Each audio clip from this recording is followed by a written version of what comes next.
ఇదే RTV app వార్తల్ని క్షణాల్లో చదివే అవకాశం ఉంటుంది. ఒక న్యూస్ పేపర్, ఒక టెలివిజన్ ఛానల్ మీ చేతుల్లో ఎప్పుడూ ఉంటాయి.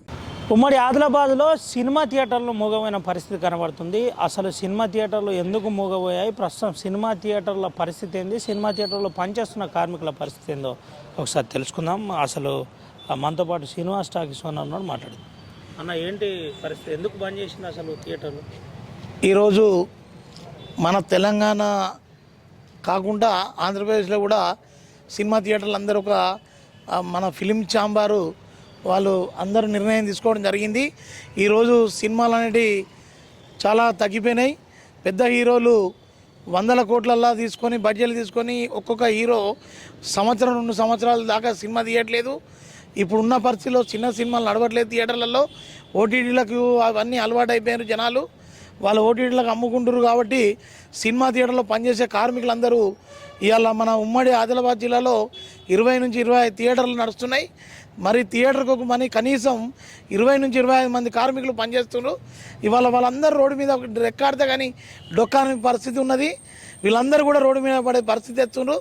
కాబట్టి పెద్ద హీరోలు దయతలిచి ఇప్పటికైనా సంవత్సరానికి 2-3 సినిమాలను తీయాలి. వాళ్ళు తీసినట్టయితేనే పబ్లిక్ వినోదంగా కూడా రావడానికి అందరూ పబ్లిక్ చాలా ముందుకున్నారు.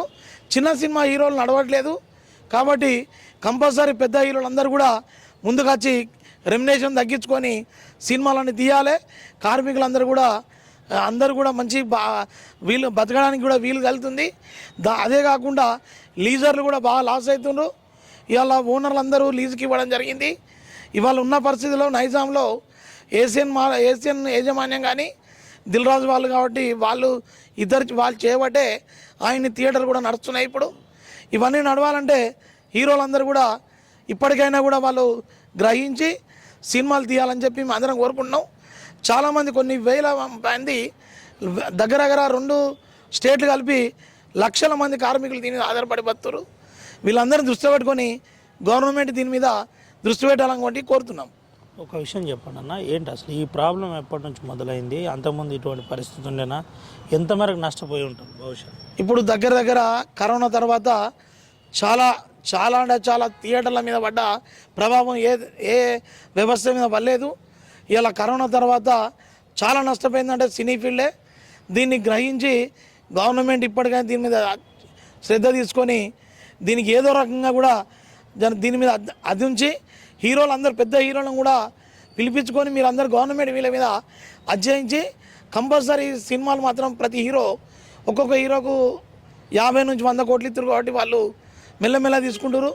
హీరోలు కూడా రాజకీయంలోకి పోయారు కాబట్టి వీళ్ళందరూ చేపట్టి ఇందులో పనిచేసే కార్మికులు కూడా బతకాలని ఆలోచించి వాళ్ళు కూడా దీని మీద కొంచెం ఆలోచించి శ్రద్ధ తీసుకోవాలి. ఇప్పటికే మన జిల్లాలో కొన్ని థియేటర్లు మూతపడ్డ పరిస్థితి. ఇప్పుడు ఏంటి ప్రజెంట్ థియేటర్ల పరిస్థితి ఏంది? ఇదే వ్యవస్థ ఇట్లా తాగితే ఉన్న థియేటర్లు అన్నీ బంద్ అవుతాయి. ఇవాళ జిల్లాలో థియేటర్లు అంటే మన ఉమ్మడి ఆదిలాబాద్ జిల్లాలో మంచిర్యాల నెంబర్ 1. మంచిర్యాలనే థియేటర్లు బంద్ అయ్యే పరిస్థితి వచ్చినాయంటే మన దగ్గర విలేజ్లలో కూడా నడవని పరిస్థితి. ఓటీటీలకు తగ్గించి సినిమా థియేటర్లను ప్రోత్సహించాలని చెప్పి కోరుతున్నాం వారిని. రైట్, ఇది పరిస్థితి. ఓటీటీలు తగ్గించి సినిమా థియేటర్లు ప్రోత్సహించాలని చెబుతున్న పరిస్థితి కనబడుతుంది. ఏంటి ఎప్పటి నుంచి బంద్ ఉంది థియేటర్? మహమ్మారి కరోనా టైం నుంచి వెళ్ళి ఇప్పటి వరకు ఏ థియేటర్లో కూడా ఏ సినిమా కూడా ఆడాలంటే పబ్లిక్ రావడం లేదు. సినిమా రిలీజ్ చేయడం లేదు. మాకు వర్క్ చేయడానికి కూడా ఇబ్బంది అనిపిస్తుంది. మరియు పబ్లిక్ కూడా రావడానికి కూడా ఇక్కడ శ్రద్ధ చూపట్లేదు. ఈ సినిమా థియేటర్లలో మాకు నడవడానికి కూడా సినిమా పెద్ద హీరోలు చేయబట్టి నడవడం లేదు. ఒక సినిమా తీయాలంటే 2 సంవత్సరాలు 3 సంవత్సరాలు చేస్తున్నారు.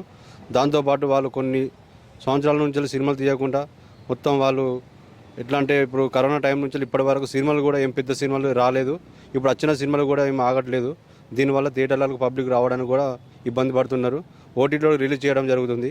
మాట్లాడి కార్మికులకు మాకు ఏదైనా ఒకటి జరగాలని చెప్పేసి మేము ఆశపడుతున్నాం. ఎంతమంది కార్మికులు పనిచేస్తారు ఒక థియేటర్లో? ఎంతమంది కార్మికులు? 25 మంది ఉన్నాం సార్ మా థియేటర్లో. ఓకే, ఉమ్మడి ఆదిలాబాద్ జిల్లా వ్యాప్తంగా ఇదే పరిస్థితి? అవును సార్, ప్రతి థియేటర్లో 25 మంది నుంచి వెళ్ళి 30 మంది మధ్యలో ఉన్నారు. ప్రతి థియేటర్లో ఇదే పరిస్థితి. మాకు ఇబ్బంది కలుగుతుంది సార్. దీనివల్ల కొన్ని ఏళ్ళ నుంచి పని చేసుకుంటున్నాం. దీనిపైన మేము ఆశవారి ఉన్నాం. మేము ఇప్పుడు కూడా కరోనా టైం నుంచి ఇప్పటి వరకు మాకు ఎటువంటి ఆశ లేదు. ఇప్పుడు కూడా నడుస్తుందా లేదా అని తెలియట్లేదు. ఇప్పుడు మినిమం 15 రోజులు బంద్ అని చెప్పేసి అంటున్నారు. ఇంకా పెంచుతారా తగ్గిస్తారా అని తెలియదు. రైట్, ఇది పరిస్థితి. ప్రధానంగా ఫిలిం ఛాంబర్ అసోసియేషన్ డిసైడ్ చేసిన విధానం ప్రకారం పూర్తిగా థియేటర్లు బంద్ అంటూ కాల్బార్ చేసిన పరిస్థితి. దాంట్లో భాగంగానే పూర్తిగా థియేటర్లు బంద్ ఉన్నాయి. థియేటర్లు మూగపోయిన విజువల్స్ కూడా మనం చూపెడుతున్నాం. ముఖ్యంగా ఉమ్మడి ఆదిలాబాద్ జిల్లా వ్యాప్తంగా 25 థియేటర్లు ఉంటాయి. ఇప్పటికే చాలా థియేటర్లు ఉమ్మడి ఆదిలాబాద్ జిల్లాలో మూతపడ్డ పరిస్థితి మనకు కనబడుతుంది. అటు ఆసిఫాబాద్ కావచ్చు, కాగజ్ నగర్ కావచ్చు, బెల్లంపల్లిలో పలు థియేటర్లు కావచ్చు, నిర్మల్లో కావచ్చు, అదేవిధంగా ఆదిలాబాద్లో కావచ్చు థియేటర్లు మూతపడ్డ పరిస్థితి కనబడుతుంది. అయితే ప్రధానంగా ఉపాధి పూర్తి స్థాయిలో వినోదం లేకపోవడం, ప్రధానమైన హీరోలు సినిమాలు తీయకపోవడమే దీనికి ప్రధాన కారణమని చెబుతున్న పరిస్థితి అయితే కనబడుతుంది. దీంతో పాటు వెంటనే హీరోలు, నిర్మాతలు స్పందించి పూర్తి స్థాయిలో మాకు న్యాయం జరిగే విధంగా చూడాలి. మేము ఇప్పటికే చాలా కష్టాల్లో ఉన్నాం, కరోనా కాలం నుంచి మేము కష్టకాలంలో ఉన్నాం కాబట్టి మాకు పూర్తి స్థాయిలో న్యాయం చేయాలి. న్యాయం జరిగే విధంగా ప్రభుత్వం కూడా అన్ని చర్యలు తీసుకోవాలి. ముఖ్యంగా ఎక్కువగా రెమ్యునరేషన్ తీసుకుంటున్న హీరోలందరూ కూడా స్పందించి సంవత్సరానికి 3 నుంచి 4 సినిమాలు తీస్తేనే పూర్తి స్థాయిలో వినోదం ఉంటుంది, అందరు టాకీస్లో సినిమా నడుస్తుంది, అందరూ చూస్తారని ప్రత్యక్షంగా చెబుతున్న పరిస్థితి కనబడుతుంది. కెమెరా సుమంత్ అవినాయక్, RTV, ఆదిలాబాద్ నుండి. మరిన్ని వీడియోస్ కోసం ఛానల్ ని సబ్స్క్రైబ్ చేయండి. లేటెస్ట్ అప్డేట్స్ కోసం వాట్సాప్ ఛానల్ ని ఫాలో చేయండి. అండ్ లింక్ డిస్క్రిప్షన్ లో ఉంది.